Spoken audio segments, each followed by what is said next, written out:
पखिसियलू काहे के हई मुहावा फुलैलू काहे के एहो हमारा पखिसियलू काहे के हई मुहावा फुलैलू काहे के भोरही से बोललू ना देखेलू हमके कुपातर जैसा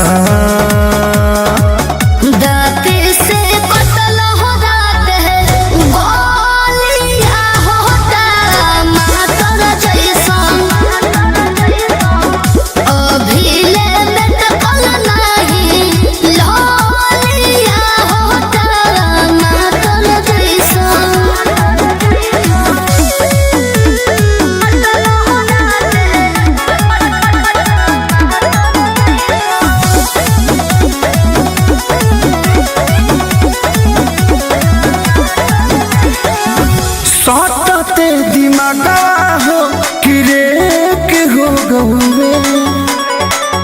रात के अन्हरिया में सिटेक हो गए राजा हो कहावा से